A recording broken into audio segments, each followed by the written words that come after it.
Hello मेरी YouTube family, जय माता दी। कैसे हैं आप सब। तो आप लोग को पता है कि मेरे घर पे गणपति बाबा बैठे हैं। तो विसर्जन वाले दिन क्या क्या हुआ, मैंने पूरे दिन क्या क्या किया, कैसे किया, वो सारी चीज़ें मैं आपको इस वीडियो के ज़रिए बताती हूँ। और वीडियो देखिए, लाइक करिए और गणपति बप्पा ज़रूर लिखिए। तो यहाँ पे पूजा बैठ गई सत्यनारायण भगवान का। तो सुबह 6:30 बजे पंडित जी आ गए थे। उससे पहले सारी चीज़ें, भोग वगैरह, जो जो प्रसाद वगैरह रहता है, सारी चीज़ें तैयार की गई और पूजा में हम लोग तैयार होके बैठ गए। कान्हा भी यहाँ पे बहुत अच्छे से पूजा में बैठा है। और आप लोग देख सकते हैं सत्यनारायण भगवान का कथा हो रहा है, पंडित जी सुना रहे हैं। और आप लोग भी दर्शन कर लीजिए, भगवान से अपनी अपनी इच्छा ज़रूर मांगे।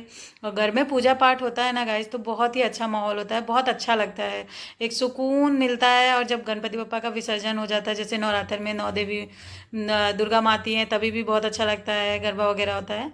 तो इसी हिसाब से बहुत अच्छा लगता है। तो यहाँ पे कथा ख़त्म हो गई है और फिर यहाँ पे हवन हो रहा है। कान्हा ने भी हवन किया, बाकी सब घर वाले भी ने हवन किया। और पूजा जल्दी हो गई थी तो इसलिए ज़्यादा कोई आ नहीं पाया था। और पर प्रसाद लेने के लिए धीरे धीरे सब बाकी आते रहे।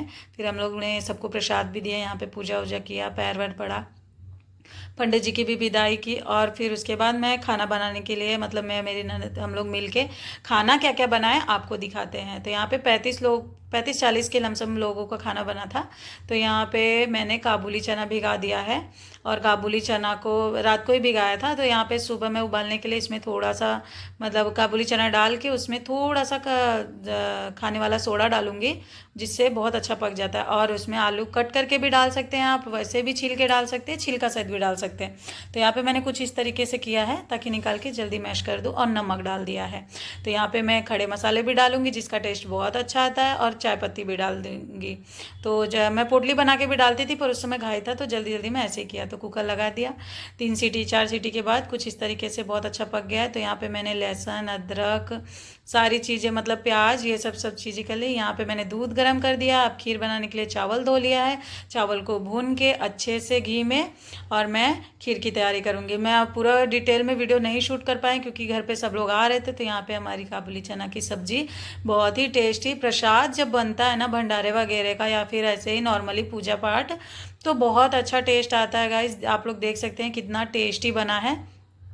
तो यहाँ पे काबुली चना भी तैयार है, हमारी पूरियाँ भी बन गई हैं। अब यहाँ पे और जो जो आ रहे हैं उनको हम लोग प्रसाद दे भी रहे हैं। यहाँ पे मैंने सीरा बनाया, यानी कि सूजी। और जो हमारा मेन प्रसाद है वो है आटे का पंजीरी। इसको भून के इसमें इलायची और घी वगैरह से सब सारी चीज़ें होती है, शक्कर डाला जाता है। यहाँ पे मैंने राइस बनाया है और मैं और मेरी ननद हम लोग ने मिल के बनाया। मेरी बहन भी आती थी पर इस बार नहीं आ पाए हैं वो लोग। तो यहाँ पे मैंने खीर भी बनाया, जो कि हर देवी देवता के पूजा में मेन इम्पॉर्टेंट रहता है खीर का, क्योंकि बहुत अच्छा माना जाता है और उन्हें बहुत पसंद भी है इनका भोग लगाना। तो ये मैंने सारी चीज़ें इसमें ड्राई फ्रूट वगैरह डाला है। और खाने में अचार भी है, ये तो बाहर से ही आया था, और पापड़ भी है।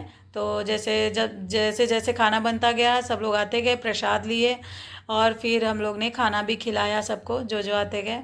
यहाँ पे सत्यनारायण भगवान का आप लोग दर्शन कर लीजिए। भगवान का पूजा, अपन गणपति बप्पा का आज चले जाएंगे। बहुत ही अजीब लगता है। यहाँ पे जब विसर्जन से पहले भी हम लोग आरती करते हैं, वहाँ जाने के बाद भी हम लोग आरती करते हैं, घर पे आने के बाद भी आरती होती है। तो यहाँ पे अब शाम सारी चीज़ें हो गई, अब रात हो गई है। तो हम लोग 7:30 बजे लगभग गणपति बप्पा को लेके जा रहे हैं। गणपति बप्पा मोरिया, अगले बरस तो जल्दी आ। जितना ये बोलने में आसान लग रहा है उतना ही कठिन होता है। जब बप्पा जाते हैं तो बिल्कुल अच्छा नहीं लगता है। तो यहाँ पे हम लोग, मेरे मेरे भाई, मेरे देवर, पूरी फैमिली, हम लोग, मेरी ननद, सब लोग विसर्जन कर हमारे बाजू में ही होता है, तो हम लोग ऐसे पैदल ही लेके जाते हैं।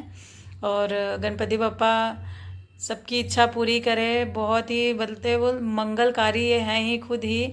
इनके आने से जो खुशी मिलती है वो बोल नहीं सकते, बयान नहीं कर सकते।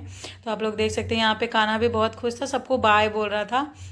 और खुद अक्षत और फूल जो छींटते हैं ना, मतलब ऐसे छीट आगे आगे करना पड़ता है गणपति बप्पा के ऊपर नारा लगाते हुए, तो वो कर रहा था और बहुत खुश था। तो आप लोग देख सकते हैं कि सब कितने खुश है। सब गणपति बप्पा का नारा लगा रहे थे, एक लड्डू फूटला गणपति बप्पा उठला। सबका मतलब अलग अलग है, बहुत सारे नारे लगाए जाते हैं और बहुत अच्छा लगता है। कान्हा देखो सबको बाय बोल रहा है, आप लोग देख सकते हैं। और यहाँ पे अब हम लोग बस पहुँचने ही वाले हैं। और हमारे घर से थोड़ा नज़दीक ही है, तो इसीलिए हम लोग ऐसे ही जाते हैं। तो मम्मी पापा रहते थे थोड़ा जल्दी जाते थे, और बड़ा भंडारा होता था, पर इस बार मेरे सास ससुर गांव में हैं, नहीं आ पाए थे किसी कारणवश, तो इसलिए हम लोग ही जितना हो सका हम लोग ने मैनेज किया है। आप लोग देखिएगा और अच्छे अच्छे कमेंट करिएगा आप लोगों को कैसा लगा। पर गणपति बप्पा मोरया जरूर लिखिएगा। गणपति बप्पा सबकी विघ्न हरे, वो विघ्न हरता है ही, और सबको खुश रखे, सब पे अपनी कृपा बनाए रखे। यहाँ पे देख सकते हैं आप लोग, अब हम लोग पहुँच गए हैं यहाँ पे पंडाल, मतलब तालाब है, बहुत गहरा पानी है यहाँ पे। मतलब ऐसा होता है ना कि अगर बहुत लोग यहाँ पे डूब भी चुके हैं तो थोड़ा डर भी रहता है, तो यहाँ पे सारी चीज़ें का व्यवस्था किया गया है। तो मूर्ति को हम लोग टेबल में रख के आरती वगैरह किया, उसका वीडियो मैं नहीं बना पाई हूँ। ये फाइनल फ़ोटो है। अब गणपति बप्पा का विसर्जन होने वाला है, तो जितना दिख रहा है उतना नहीं, मतलब बहुत अजीब लगता है विसर्जन के टाइम पे गणपति बप्पा मोरया। उसके बाद हम लोग घर पे आए, और ये घर पे आने का